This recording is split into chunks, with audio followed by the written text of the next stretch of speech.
supongamos que hay un tribunal y viene Felipe y se sienta Felipe y luego le dice a Felipe: ¿y quién te va a defender? Y Felipe dice: yo mismo me defiendo. Pues sí, pero ¿y cuál es tu abogado? ¿Quién te va a representar? No, nadie, yo mismo me defiendo. Pero note que la construcción del versículo 5 es: porque hay un solo Dios y un solo mediador entre Dios y los hombres. ¿Por qué se hace necesario un mediador? Quiero que piensen esto. ¿Por qué se hace necesario un mediador? ¿Sí? Mediador, ¿qué significa? Cuando hay una pelea entre dos amigos y los dos amigos no se hablan, necesitan un tercero, una tercera persona que los concilie, ¿verdad? Ese es el papel que el Señor Jesucristo hizo. Y entonces Él no puede ser mediador de sí mismo, porque Él está hablando de la raza humana caída, la raza en pecado, y está hablando de Dios Padre. Y entonces está diciendo que para que estos dos se vuelvan a encontrar es necesario que haya un mediador. El papel del mediador no se lo dio Dios a nadie más, sino a quién, hermanos, al Señor Jesucristo. Eso es lo que aparece en el versículo 5. Y dice: porque Él es el mediador entre Dios y los hombres. Y luego habla y dice: Jesucristo como un hombre.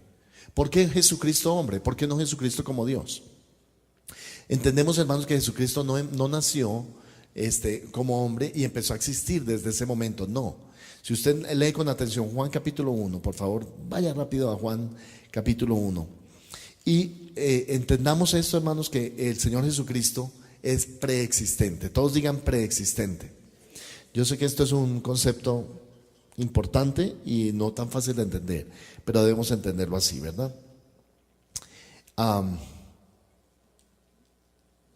Veamos el versículo 1, dice: en el principio era el verbo, y el verbo era con Dios, y el verbo era Dios. Este era en el principio con Dios. Todas las cosas por Él fueron hechas, y sin Él nada de lo que ha sido hecho fue hecho. En Él estaba la vida, y la vida era la luz de los hombres. La luz en las tinieblas resplandece, y las tinieblas no prevalecieron contra ella. Ahora mire por favor el versículo 14. Y aquel verbo fue hecho carne. ¿A qué verbo se refiere? Es el Señor Jesucristo. Y entonces nos dice que fue hecho carne y habitó entre nosotros, y vimos su gloria como del unigénito del Padre, lleno de gracia y de verdad. Entonces la identidad de este verbo es muy clara: es el Señor Jesucristo. Porque si se hizo carne, eso quiere decir la encarnación del Señor. En la eternidad, el Padre, el Hijo y el Espíritu Santo ya existían. Pero la encarnación vino a ser posible que el Señor viviera en un cuerpo humano. Por eso, cuando Jesucristo se refiere como hombre, está hablando de los padecimientos de nuestro Señor Jesucristo. Está hablando de las aflicciones que pasó el Señor Jesucristo. Y por esa razón era importantísimo tener un mediador que fuera hombre, que fuera humano. No se podía tener un mediador como un ángel. Tenía que ser un mediador que fuera hombre. Porque ¿a quién estaba rescatando Dios? A la raza humana. Todos ustedes, nosotros y yo, estábamos incluidos, estamos en ese grupo que estamos siendo rescatados por el Señor. Y si somos rescatados, es a través de un mediador que está intercediendo por nosotros. A Él, entonces Él es Jesucristo hombre. Volvamos a 1 Timoteo, porque no es el objetivo esta noche de quedarnos allí, ¿verdad? Pero era para explicarles simplemente que el mediador tiene que ser reconocido por Dios. En primer lugar, debe ser reconocido. O sea, Dios debe aceptar esa mediación. En segundo lugar, se requería que fuera un hombre, porque iba a redimir a la raza humana. En tercer lugar, se requería que se encarnara o que fuera un hombre para tener los padecimientos y los sufrimientos que la raza humana tiene. Y en cuarto lugar, esa lucha como hombre, Él debía vencer el pecado. Es decir, era muy importante que Él fuera humano y que siendo humano Él venciera el pecado. Hay una analogía que es tomada del libro de Génesis, que es acerca de Adán, y nos dice que Jesucristo era ¿cuál de los dos Adáns? ¿El primero o el postrero? Entonces, ¿qué dice? ¿Cuál fue el primer Adán? ¿Cuál fue el primer Adán? Claro, el del huerto. No, están como nerviosos, como que los cogía así como medio en la nube de gloria, ¿no? Ya ahí. ¿Cuál fue el primer Adán, hermanos? Pues Adán, el esposo de Eva, dígame así, el esposo de Eva, que estaba en el huerto del Edén ahí, el que le puso nombre a todos los animales. Ese fue el primer Adán. Pero cuando usted llega a Génesis 3 se encuentra que el primer Adán falló. El primer Adán pecó, y con su pecado le abrió la puerta al pecado a toda la raza humana. Ahora, era necesario que viniera un segundo Adán. ¿Usted quién cree que era el segundo Adán?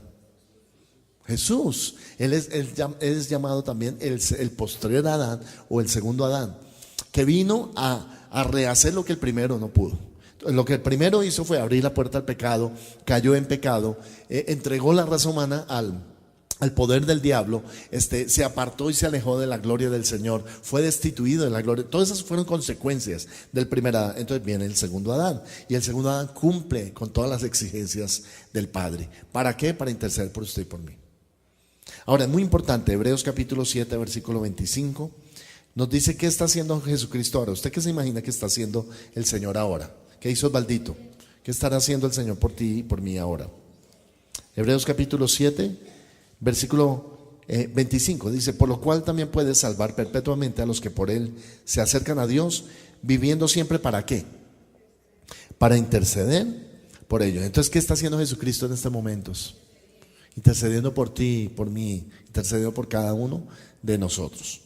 La intercesión del Señor fue tan importante. En Juan 17 nos dice que él oró por sus discípulos.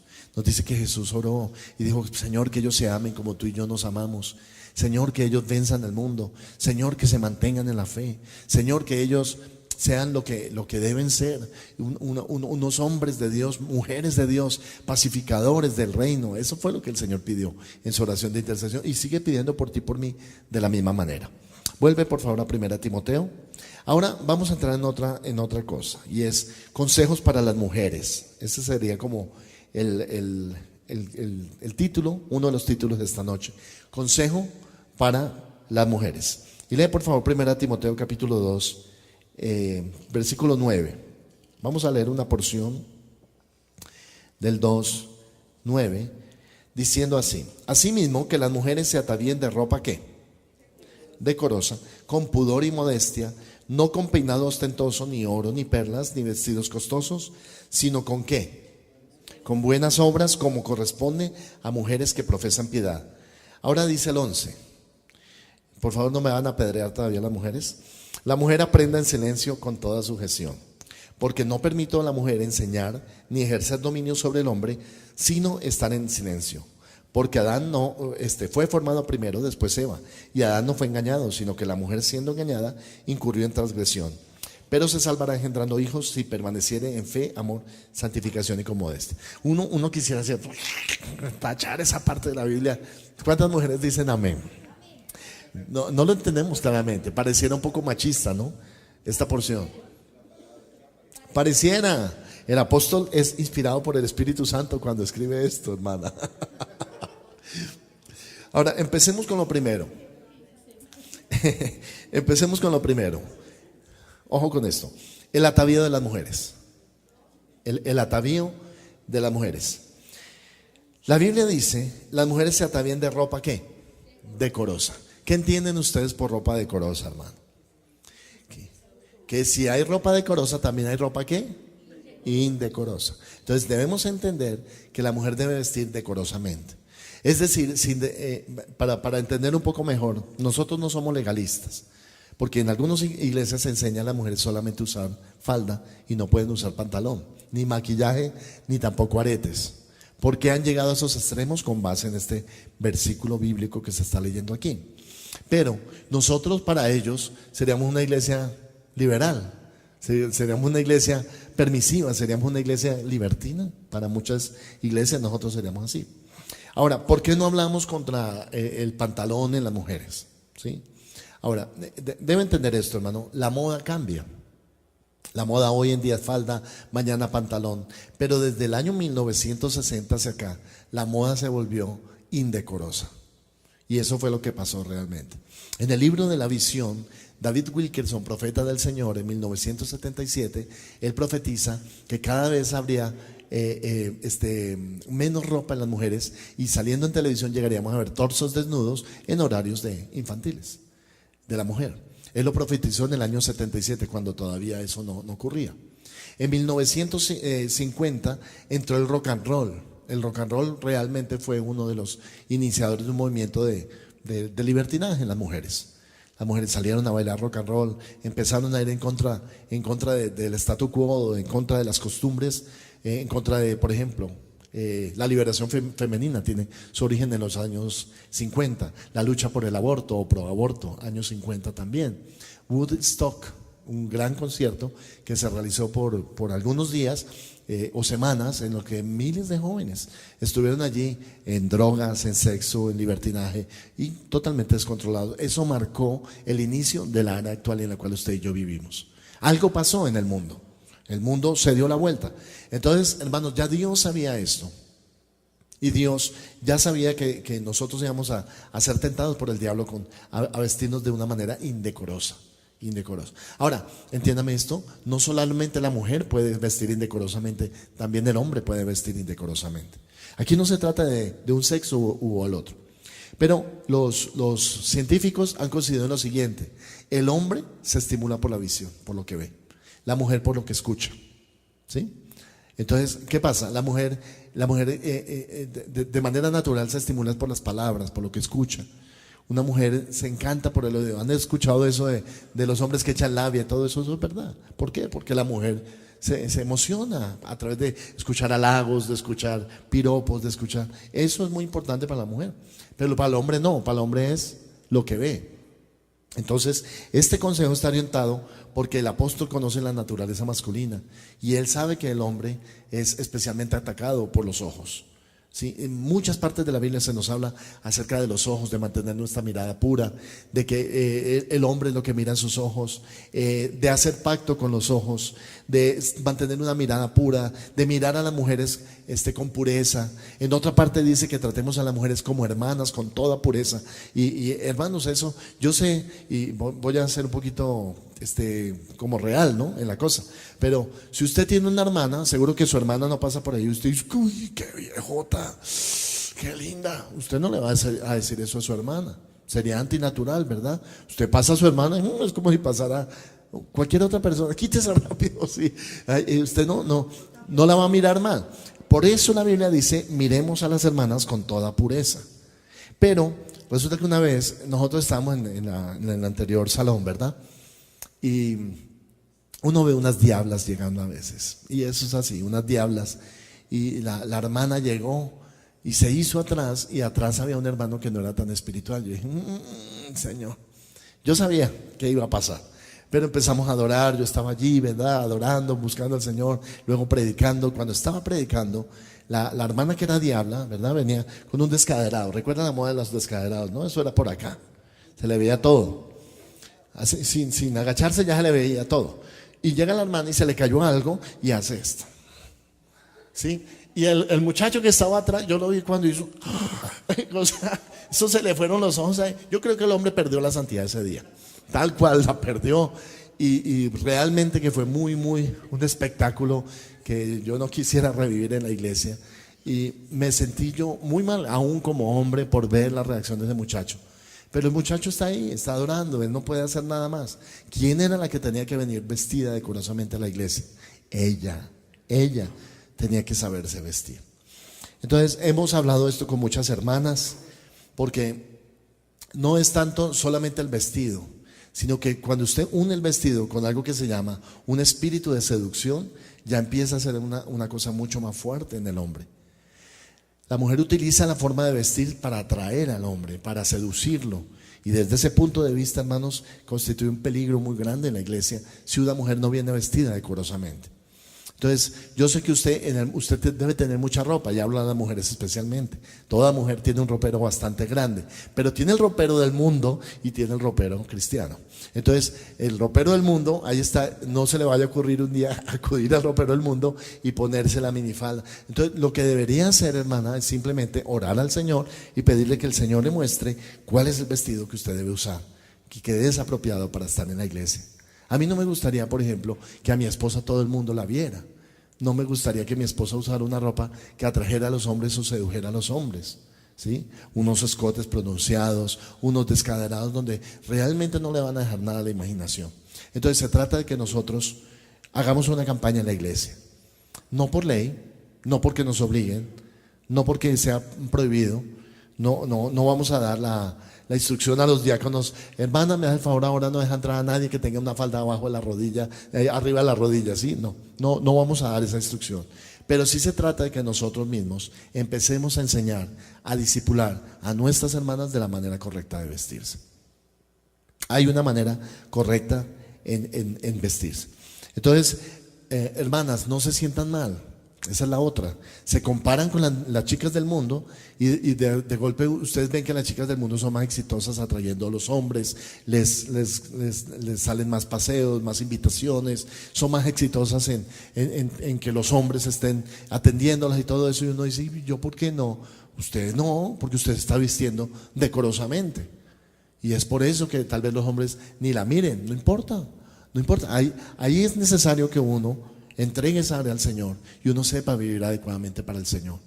Usted, hermana, no se preocupe, Dios le tiene a usted los mejores amigos, las mejores personas. A usted la van a invitar un muchacho que se enamore realmente de usted y que la ame y que la valore y que la cuide honestamente, la va a invitar. Y entonces usted no tiene por qué utilizar ninguna estrategia ni arma de seducción diferente, hermana, a vivir con sinceridad el Evangelio del Señor Jesucristo. Amén, hermanas.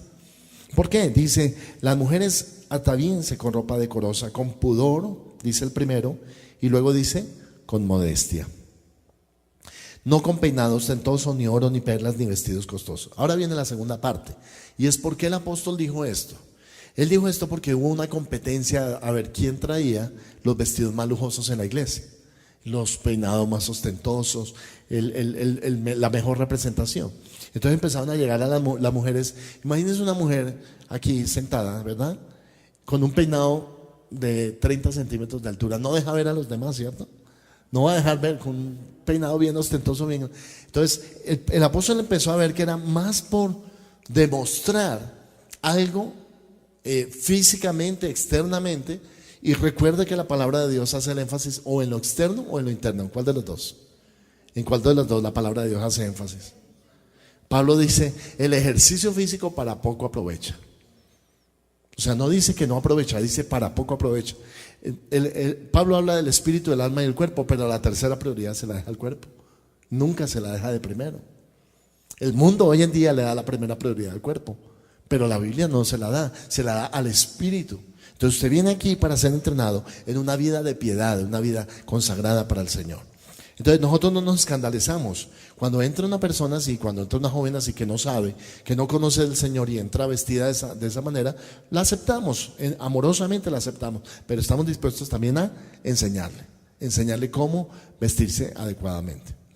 Esa moda de los pantalones rotos, yo he visto exabruptos de mujeres como utilizan eso, ¿sí? para mostrar, y los hombres se les van los ojos. Entonces, tengan en cuenta lo siguiente. ¿Cuántas de ustedes mujeres quieren ver hombres santos en la congregación? ¿Cuántas de ustedes desean ver hombres de Dios, hombres santos? Levánteme la mano, las mujeres que desean eso. Entonces, ustedes son, en medio de todo, muy importantes para lograr que el hombre viva en santidad. Es muy importante cómo la mujer se comporta. Cuando Pablo dice esto, no está hablando solamente del vestuario de la mujer, está hablando de su comportamiento, de su proyección, está hablando de sus reacciones, está hablando de sus palabras, de cómo se comporta en la sociedad cristiana, porque hay una sociedad cristiana. En otras palabras, está diciendo que la mujer es muy importante para que el hombre pueda entrar en la santidad de Dios. Entonces, si hay una hermana que viene así, pues vamos a exhortarla en amor. Vamos a enseñarle la palabra, vamos a mostrarle y vamos a edificarla para que ella también, hermanos, puedan vivir una vida santa y hacer que los hermanos no estén en la concupiscencia. Todos digan concupiscencia. ¿Qué significa concupiscencia? No. ¿Qué significa concupiscencia? Eso es lascivia, ese es deseo de desorden. Concupiscencia.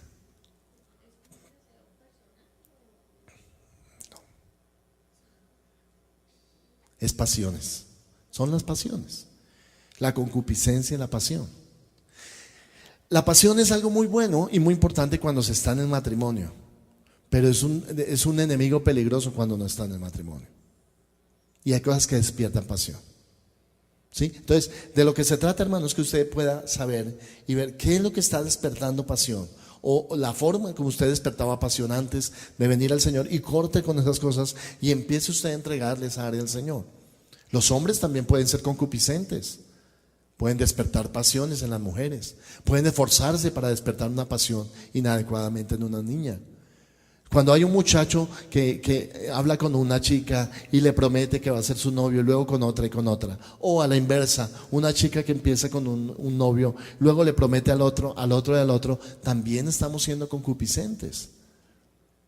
Es un deseo, pero es un deseo que no está en el orden de Dios. Por eso el apóstol dice así, dice, las mujeres se atavíen, primero su atavío, con pudor y modestia, no con peinados ostentosos, ni oro, ni perlas, ni vestidos costosos, sino con buenas obras como corresponde a mujeres que profesan piedad. Y nota lo que dice mujeres que profesan piedad, que muestran la piedad. Entonces, primera parte, pudor y modestia. Estas son características morales que influyen en la forma como nos vestimos. Las mujeres que profesan piedad, esa es la primera. La segunda, dice, la mujer aprenda en silencio con toda sujeción. ¿Qué significará, hermanos? ¿Sí? La mujer aprenda en silencio. Está en el versículo 11, la mujer aprende en silencio con toda sujeción. Porque no permito a la mujer enseñar ni ejercer dominio sobre el hombre, sino estar en silencio. ¿Qué significará? Piensen esto por un momento. ¿Acaso significará que las mujeres no pueden enseñar en la iglesia? ¿Que la mujer debería estar en silencio y no opinar? ¿Significará que la mujer puede solamente escuchar la palabra de Dios de un hombre y que el ministerio público es solamente para los hombres? Uno pensaría que sí, ¿cierto? No diría, claro, sí, eso es lo que significa. No, eso no es lo que significa. Y vamos a ver ejemplos de por qué no significa eso. Amandita, ¿ibas a decir algo?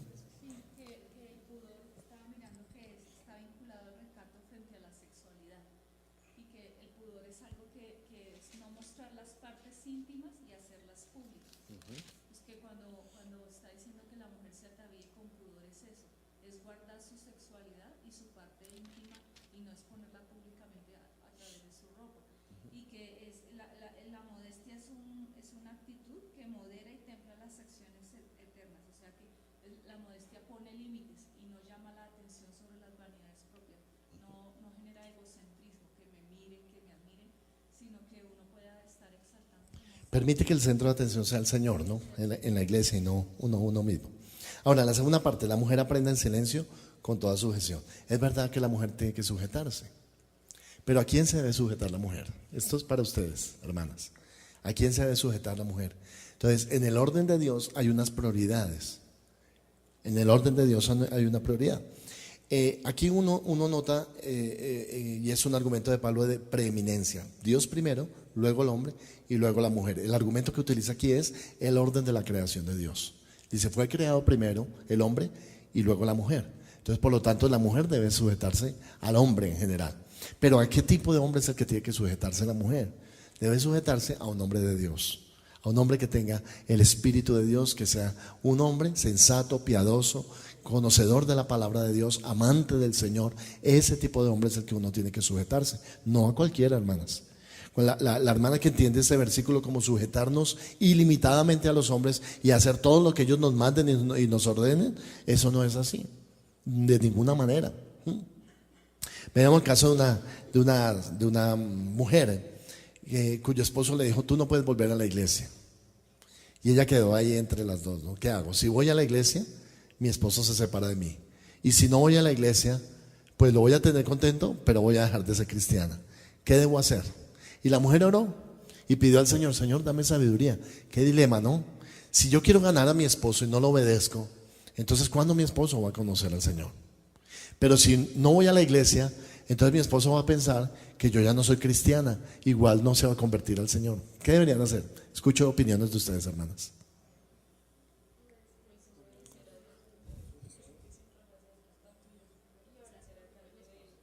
Y orar por. ¿Alguna otra opinión? ¿Por qué? Aunque tu matrimonio se disuelva.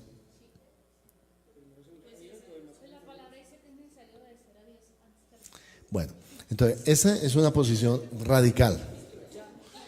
Mi recomendación, hermanos, es que eso no puede ser una regla general. Ustedes tienen que orar y tienen que recibir de Dios la dirección. Ustedes no pueden aplicar solamente esto o lo otro, en un caso o en otro. Uno no puede ser así. El pastor Gustavo Riveros vino aquí una vez, ¿se acuerdan que nos contó que él sacaba a la mujer del pelo, de las mechas, dijo? Que la sacaba de la iglesia de las mechas arrastrada y la mujer volvía y venía. Y hasta que un día el hombre vino y la esperó atrás y ese día el Señor le dio una palabra y el hombre recibió a Cristo en la iglesia. Si ella le hubiera obedecido, no hubiera ido al culto, él nunca hubiera llegado a los pies del Señor, jamás. Porque por ir a buscarla a ella fue que él quedó expuesto a la palabra de Dios y la palabra de Dios tocó su corazón. Entonces, mis queridas hermanas, es bueno pedir la dirección del Espíritu Santo. Porque sí, la Biblia dice, es bueno obedecer a Dios antes que los hombres. Pero el Señor puede darle a usted estrategias de Dios. Sí, estrategias de Dios. Yo no estoy diciendo ahora que no vuelva más a la iglesia y entonces se dedique allá a ganar a los incrédulos y se quede en la casa, no. Pero puede ser que por un tiempo usted intente y le diga a su marido, las que van a ser casadas o son casadas, le diga a su marido, espero que con un hombre cristiano, ¿no? Pero si por algún motivo usted está casada con un hombre que no es cristiano, o le toca dar consejería o no, a una mujer que está casada con un hombre no cristiano, ella puede obedecer a su marido, pero decirle, yo te voy a obedecer, pero tú también tienes que ir conmigo a la iglesia cuando termine este tiempo en el cual tú no quieres saber nada de Dios. O sea, una mujer es libre también para negociar con su esposo. Y esto es muy importante. Hay casos donde se puede presentar que la mujer es efectiva. En un momento, él sabe que lo ama, él sabe que ella está dispuesta a respaldarlo y más adelante también lo va a acompañar a la iglesia por la obediencia de ella. Mujeres, ganen a sus maridos, es el consejo del Señor. Ganen a sus maridos, síganle testificando, sigan siendo ejemplo para él, sean prudentes, sean sabias, gánenlos para el Señor. Y desde ese punto de vista, la mujer debe estar en sujeción al hombre, ¿verdad? Ahora, cuando dice aquí que la mujer aprenda en silencio con toda sujeción, aparentemente es machismo.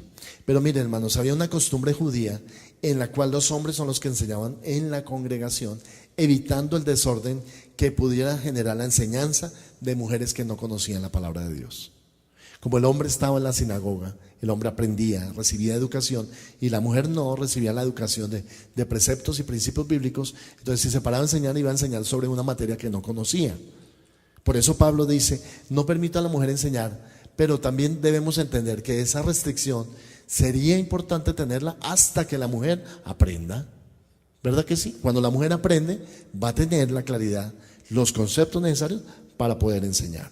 Entonces nosotros aquí en la iglesia, nosotros sí creemos en el ministerio de la mujer y nosotros permitimos que la mujer hable en público y es más, lo propiciamos, ¿verdad? Pero hay un equipo de pastores y hay un pastor general que es un hombre. Ahora usted puede decirme, pastor, ¿y qué pasa con las iglesias que son pastoreadas por mujeres? La respuesta es muy simple. Cuando un hombre no se levanta, Dios levanta a una mujer. Yo creo en eso. A ver, dígame en amén al menos. Gloria a Dios, aleluya, Padre, Señor, me adhiero a esa promesa de fe. Cuando un hombre no se levanta, Dios levanta a la mujer. Rebeca,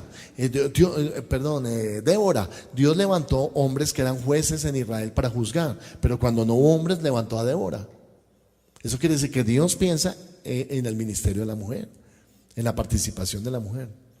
En siguiente lugar, debemos decir que el apóstol Pablo muchas veces se refirió a diáconas o diaconisas, que eran mujeres. Claramente ellas se encontraban sirviendo en el ministerio de la iglesia cuando Pablo se refirió a ellas. Después incluso habla de Aquila y Priscila y dice, y la iglesia que está en su casa.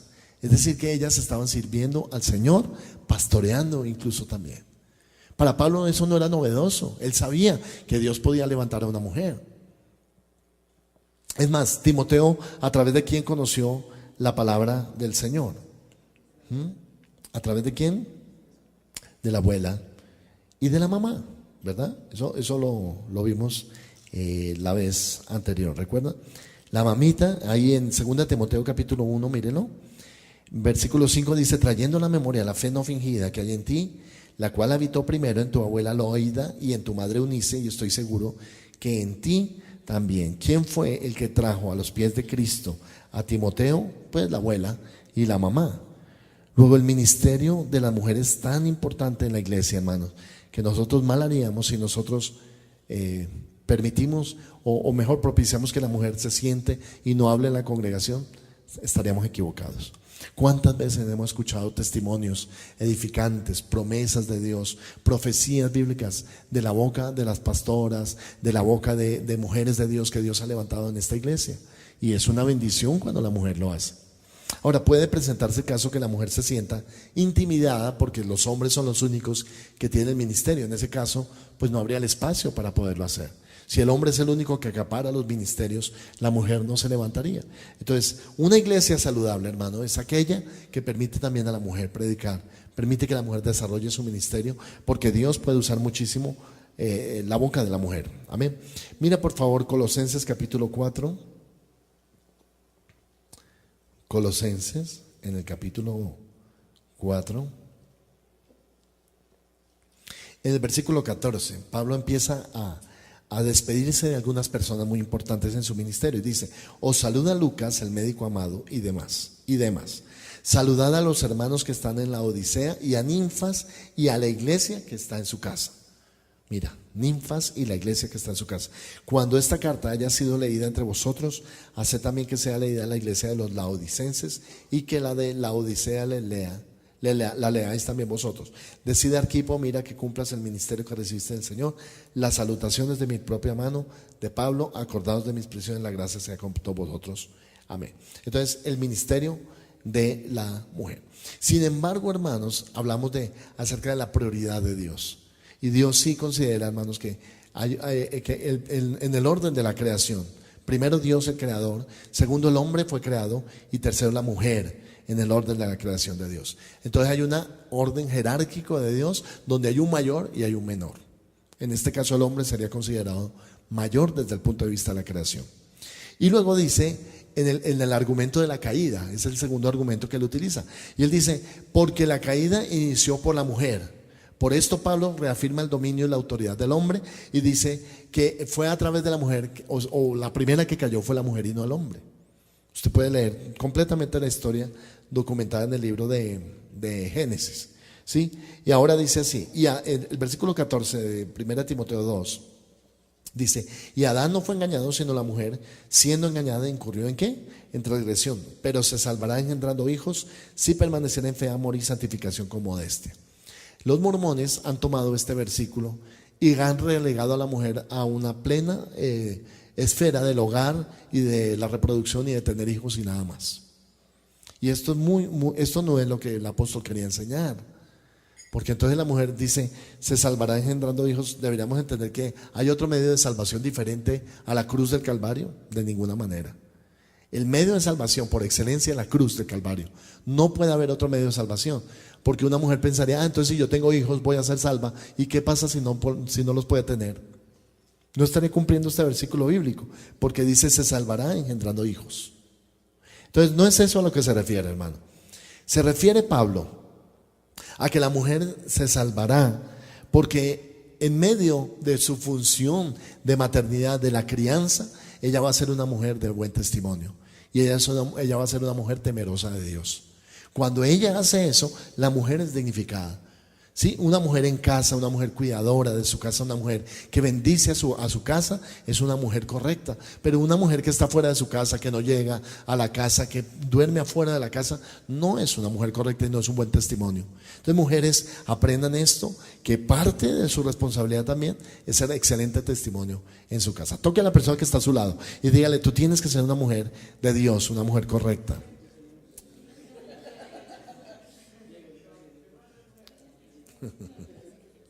No hay que hacer mujer. Primera Timoteo capítulo 3, vamos, adelante. Ahora nos habla de los requisitos todos digan obispos. Y los únicos obispos que nosotros conocíamos eran los de la Iglesia Católica, ¿no?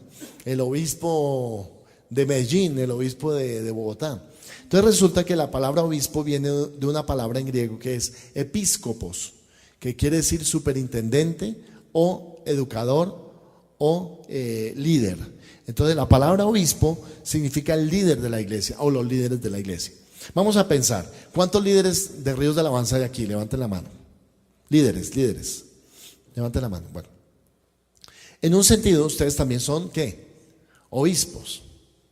¿Por qué? Porque el que lidera, el que desarrolla una función en la iglesia, entonces también es un obispo. Leamos el capítulo 3, versículo 1, dice: palabra fiel, si alguno anhela obispado, buena obra desea. Pero es necesario que el obispo sea ¿qué?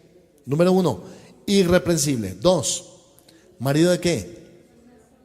De una sola mujer. 3, sobrio. 4, prudente, decoroso, hospedador, apto para enseñar, no dado al vino, no pendenciero, no codicioso de ganancias deshonestas, sino amable, apacible, no avaro, que gobierne bien su casa, que tenga a sus hijos en sujeción con toda honestidad.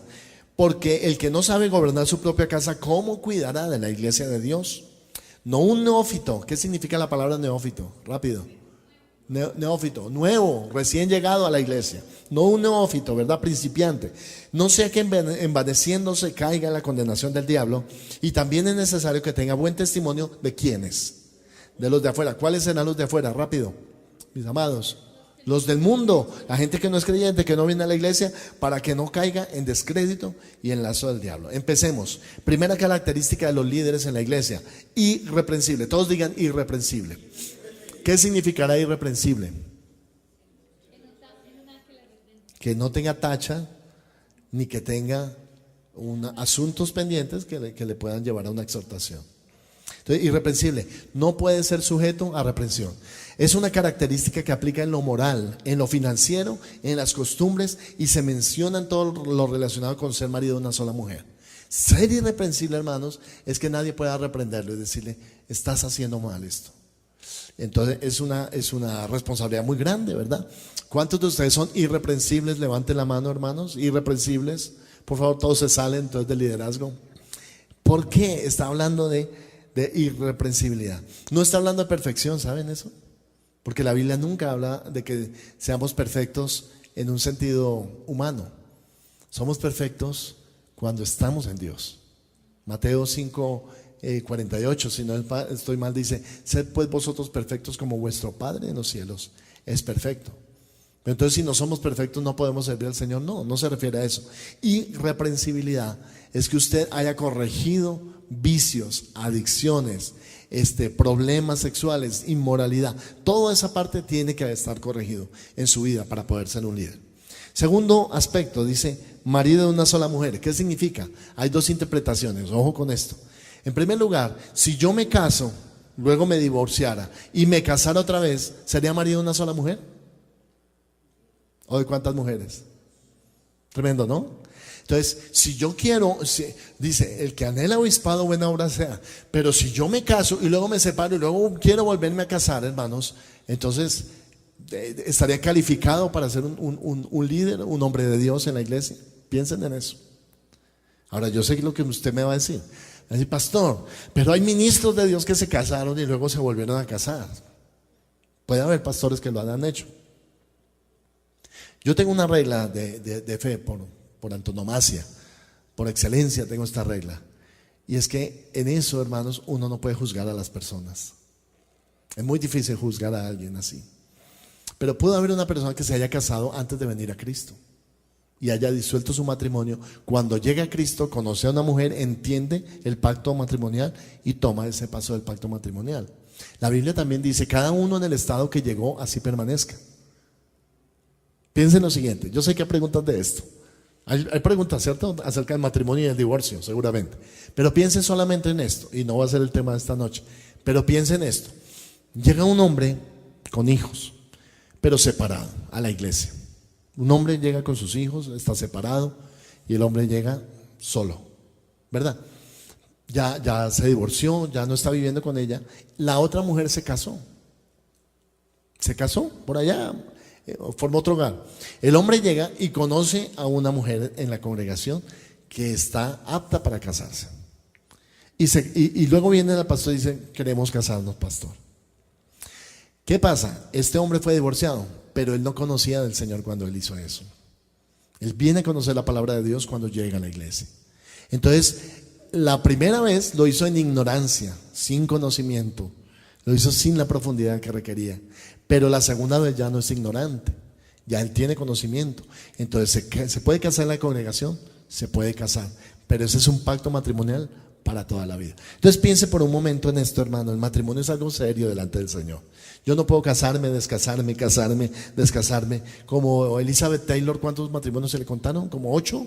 9 matrimonios a Elizabeth Taylor. Y el matrimonio más fugaz de la historia, Britney Spears, duró solamente 24 horas. Eso es una burla al matrimonio.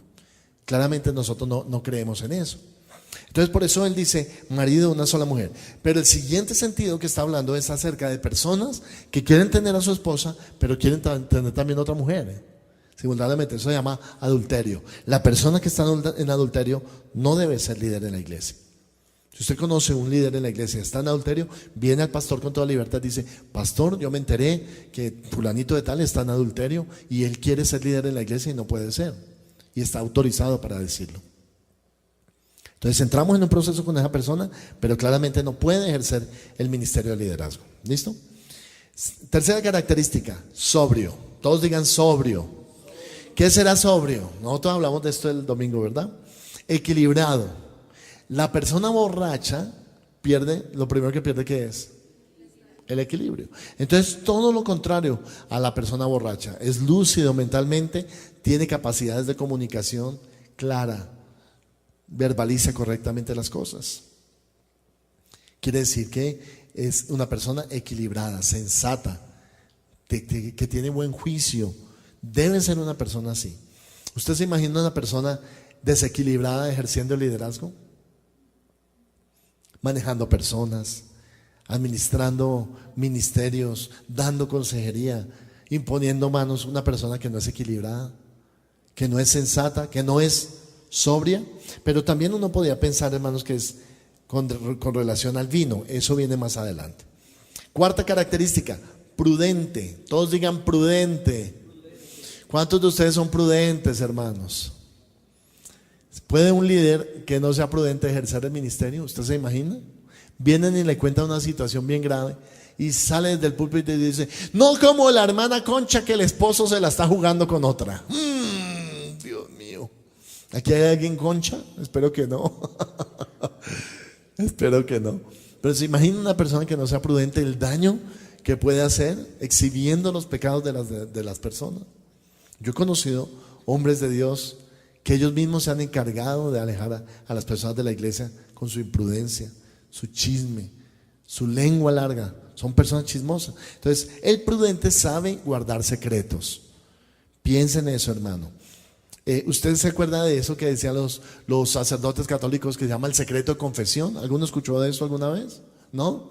El secreto confesional es que una persona viene y le cuenta a usted un secreto en confesión y le dice: yo quiero confesar este pecado, y entonces usted no puede contárselo a los demás, porque usted queda amarrado. Si usted quiere contarlo a los demás, usted debe hablar primero con esta persona y preguntarle. Supongamos, Mafe, tú vienes, me cuentas un secreto de confesión.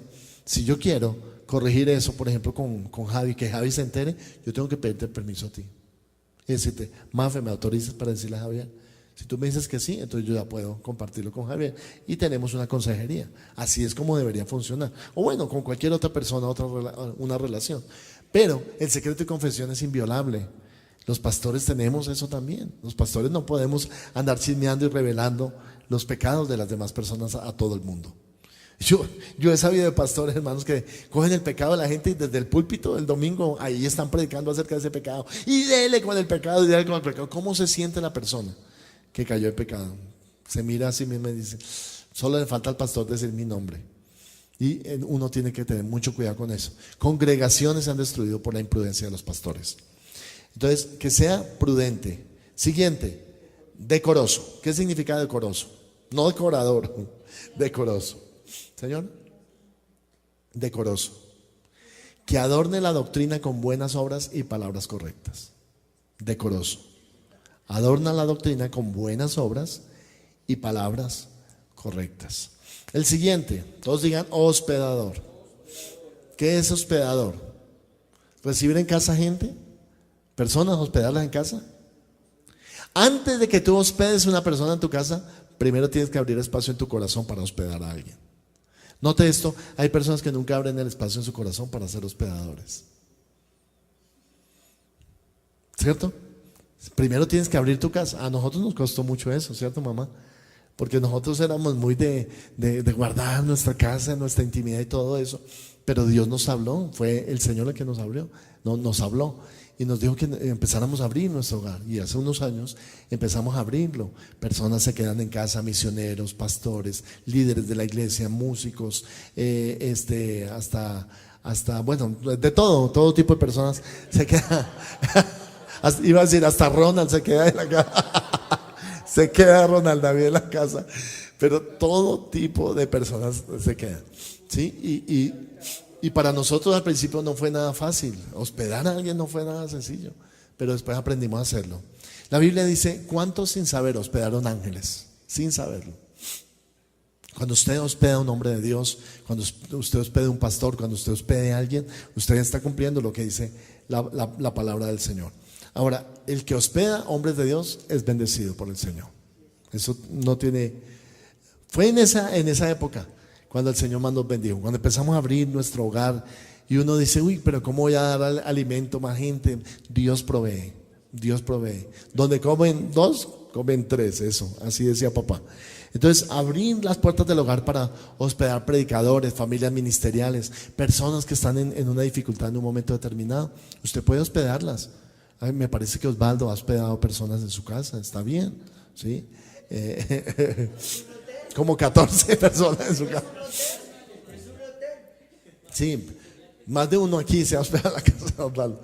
Pero me refiero a eso, ¿no? A abrir el corazón y a aceptar que otras personas, y eso morir a uno mismo. Hermano, eso es negarse a uno mismo, y es una condición de un líder. Ahora, si usted es un líder y no quiere que nadie lo moleste, que nadie le friegue la vida, que usted no le dañen su agenda perfecta de la semana, que nadie lo llame, que nadie le escriba, que no le pidan favores, usted no puede ser un líder. No puede ser, porque no es hospedador, no, es servicial hacia los demás. Yo sé que esto es difícil. Algunas veces uno casi que ni puede con las necesidades de uno mismo, y abrirse para necesidades de otro es bien complicado, pero es la ley del Señor. Usted quiere ser líder, sea un hombre o una mujer hospedadora. Ahora, ¿a quienes no debe hospedar? No debe hospedar a gente que abiertamente es pecadora, a gente que invoca el diablo, a gente que es satanista, a gente que son de doctrinas herejes o de doctrinas falsas. No puede hospedarlos, ni tiene usted la obligación de hacerlo.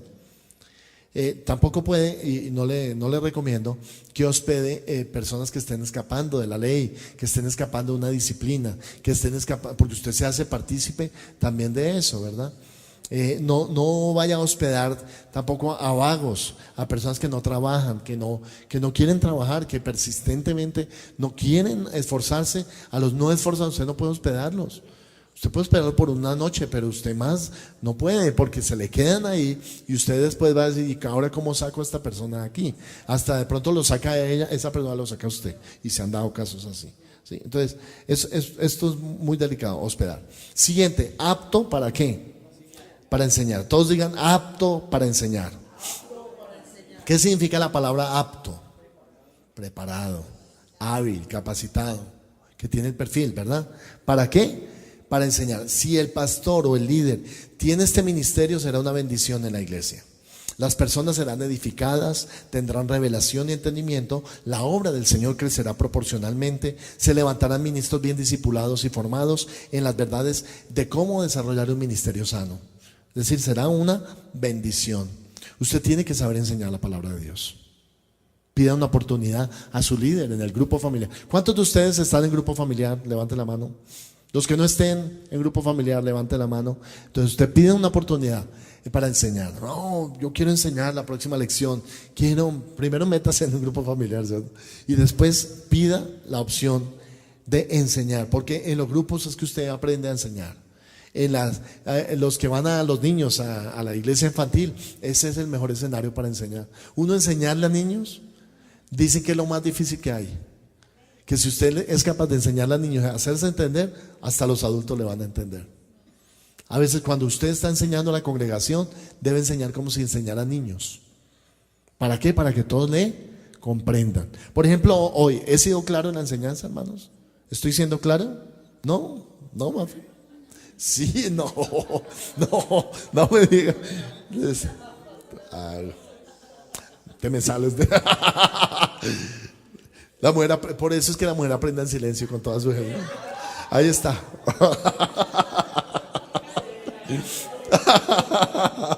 Qué problema la palabra de Dios, ¿no? Bueno. Siguiente. No dado al vino. No dado al vino.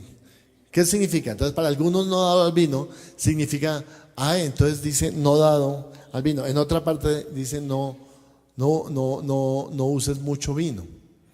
Entonces, hay personas que se pegan y dicen, bueno, porque no dado a mucho vino, eso quiere decir que uno sí se puede tomar sus vinos, ¿sí? Ahora, la palabra vino en la Biblia.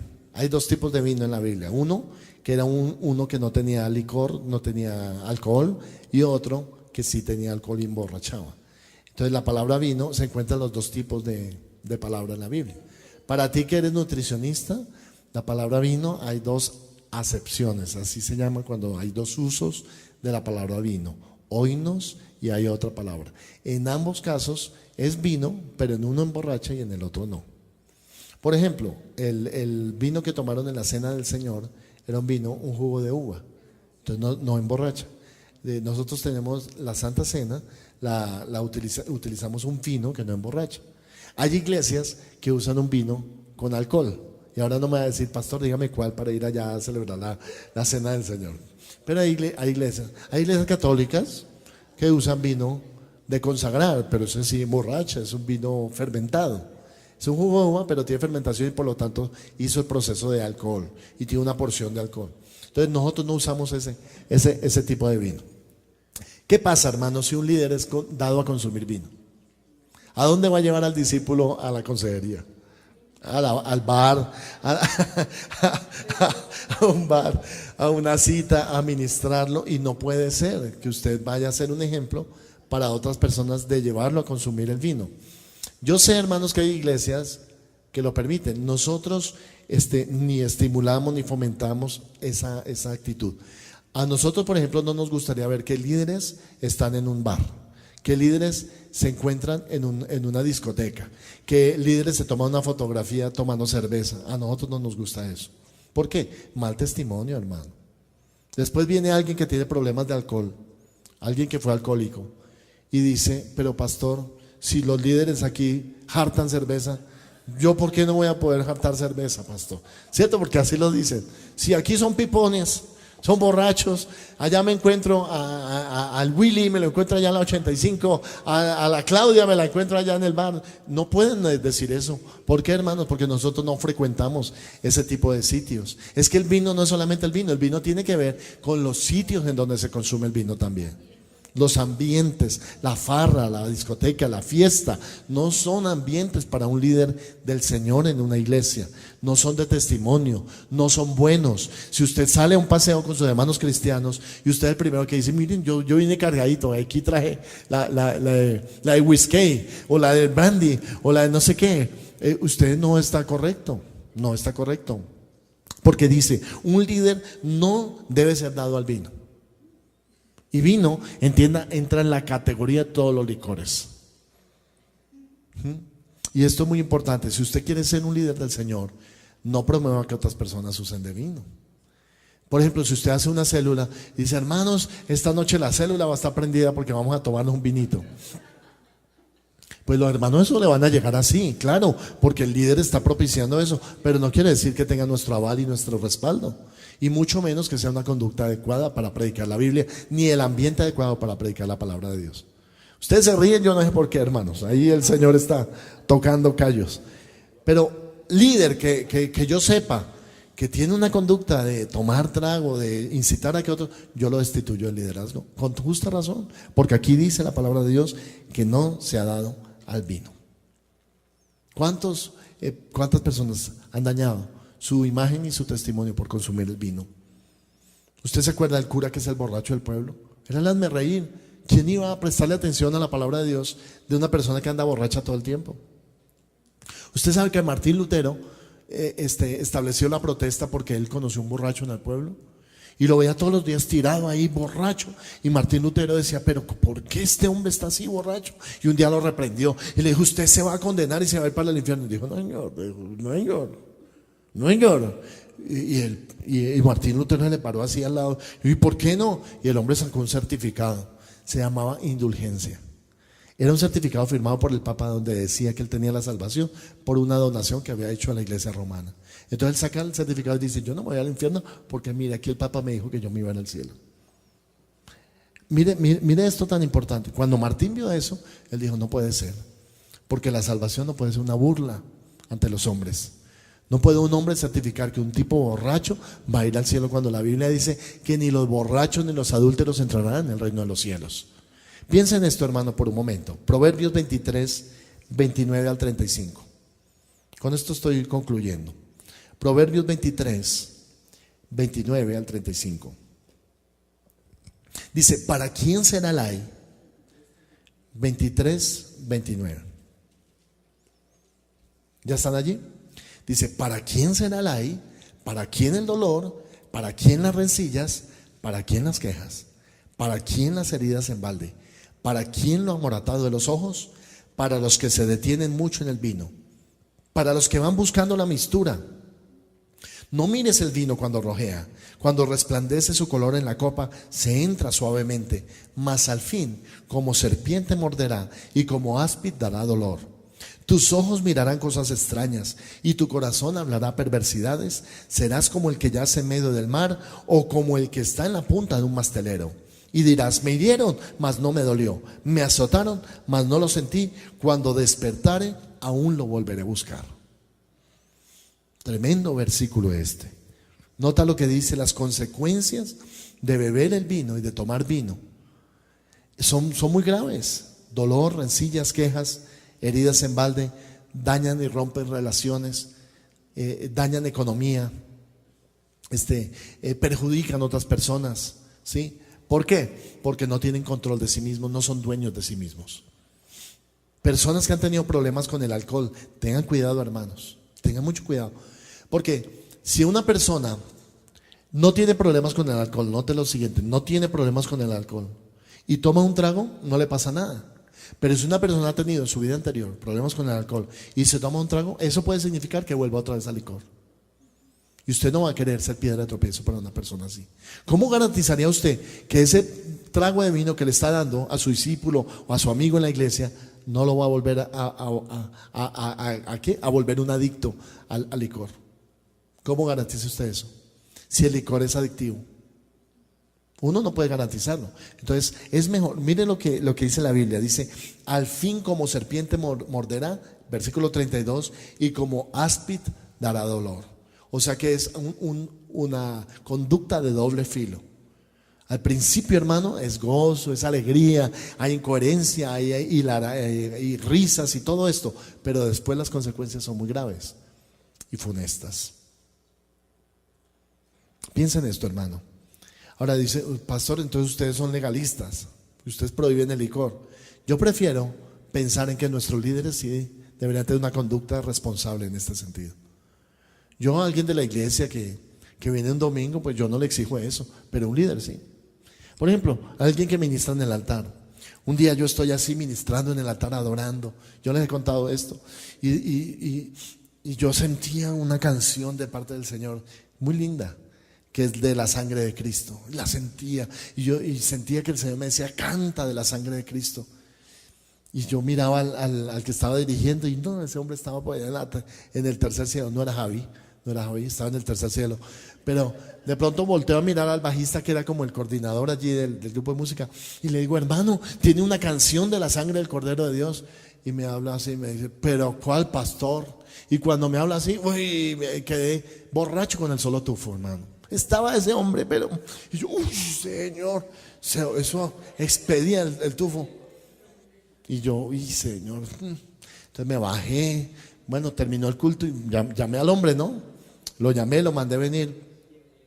Y le dije, hermano, cuéntame la verdad, ¿tú estás borracho? No, pastor. Y yo, no, pastor. Entonces consumiste licor la noche anterior. Vienes, ¿cómo se dice? En Guayabao, vienes con resaca. No, pastor, es un medicamento que me estoy tomando. Bueno, mano, pero mira, raro porque yo sentí la sangre de Cristo. Y cuando me acerqué al hombre me sale ese tufo. Entonces ¿sabes qué, hermano? Te espero el lunes en la oficina. Y el lunes, antes de hablar con él, me entra una llamada de una hermana. Y me dice, pastor, no me preguntes cómo, no me preguntes por qué, pero yo me enteré que tú le dijiste a esta persona que si había tomado la noche anterior y él te dijo que no. ¿Sabes qué? Te está mintiendo. Él sí tomó con tales personas, se reunió en tal parte y me dijo toda la verdad. Bueno, yo esperé que el hombre llegara. Cuando el hombre llegó, se iba a sostener otra vez en la mentira y le dije, tú estuviste tomando ayer y eso me parece grave, quedas destituido de la adoración por 3 meses. El hombre dijo, no, pastor, yo no. Y no volvió. No volvió a la iglesia. Pero nota esto, hermano. Aparte del carácter fuerte que él tenía, el hombre estaba mal. ¿Cómo se va a parar a ministrar en un púlpito cuando la noche anterior ha tomado? Eso es una irresponsabilidad espiritual con la gente, con las personas. Ahora, yo me enteré porque Dios a mí me lo reveló. Si a mí Dios no me dice canten de la sangre de Cristo del Cordero, yo no le pregunto a ese hombre y había pasado como ni nada. Pero Dios me muestra, Dios le muestra a la pastora, Dios le muestra a los pastores. Una cosa es que uno lo haga por ignorancia o porque no sabe, y otra cosa es que uno sepa y aún así lo haga. Eso es muy delicado, hermano, muy delicado. Y yo no quisiera ver ningún líder que llegue aquí el domingo con los ojos rojos y bostezando y dormido. ¿Qué estuviste anoche? ¿Qué estuviste, no? Anoche ¿qué estuviste haciendo anoche? ¿Qué estuviste haciendo anoche? Y me dijo, no, pastores, pues vengo con resaca. Hermano, siéntese mejor.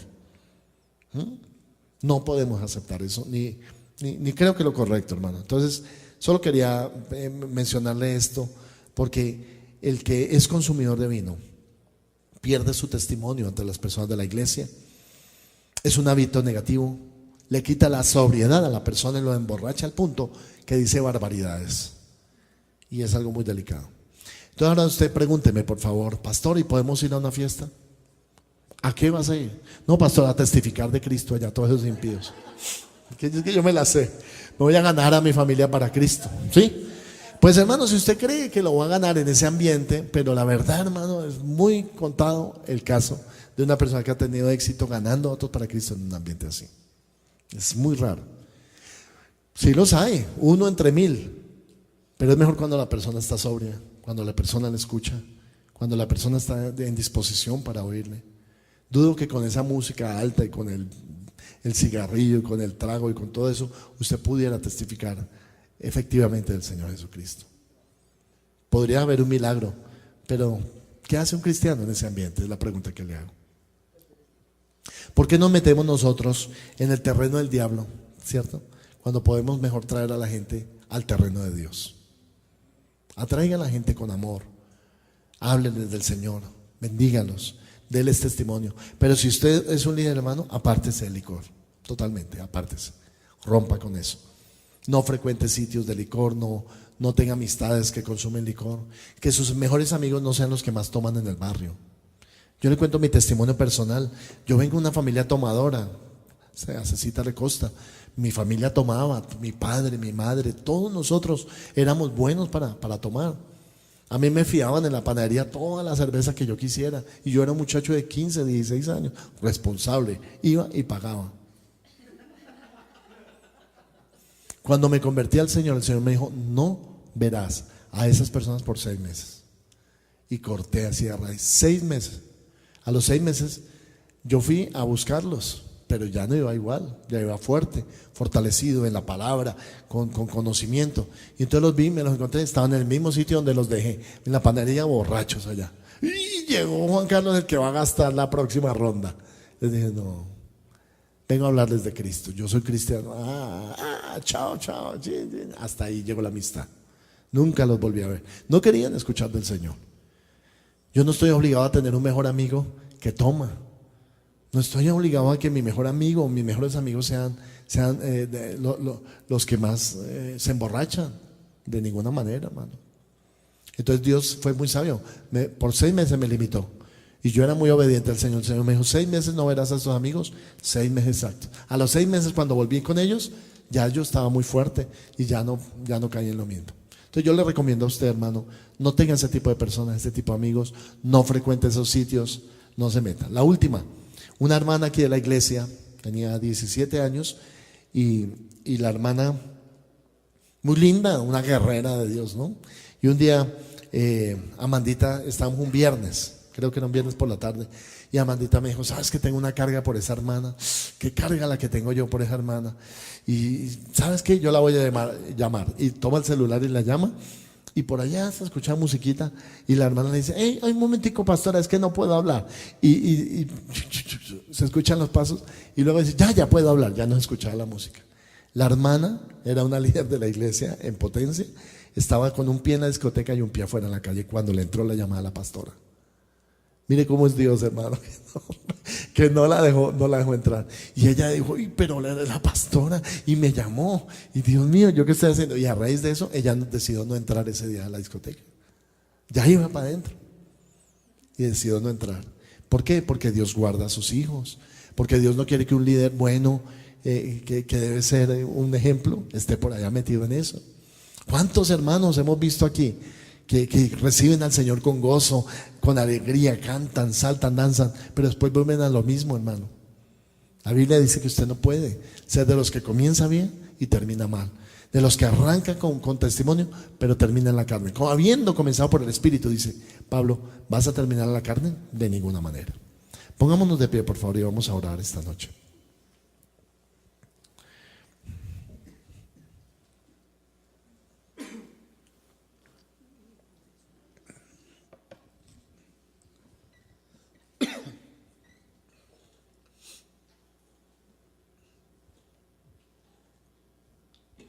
Si usted quiere ser un líder aquí en la iglesia, tiene que saber, hermano, que hay que cambiar actitudes, conductas, que esta palabra es para que usted la viva, para que usted empiece, se pegue al Señor y no vaya para atrás. Si usted es un músico, un adorador, un danzarín, un maestro de los niños, si usted es un líder de célula o simplemente, hermano, está viniendo para ser edificado, yo quiero decirle, esta regla es la misma. La pastora dijo el domingo, todo me es lícito, pero no todo me conviene. Todo me es lícito, pero no todo edifica. Todas las cosas me son lícitas, pero yo no me dejaré dominar de ninguna. Dios no te hizo a ti para que fueras dominado por el licor, o por las adicciones, o por el cigarrillo, o por la rumba, o por el baile, o por el mundo, o por las groserías. Dios no te hizo a ti para que fueras esclavo de adicciones. Te hizo libre. Él dice, y conocerás la verdad y la verdad te hará libre. Y por eso hoy dile al Señor, Señor, yo quiero ser libre.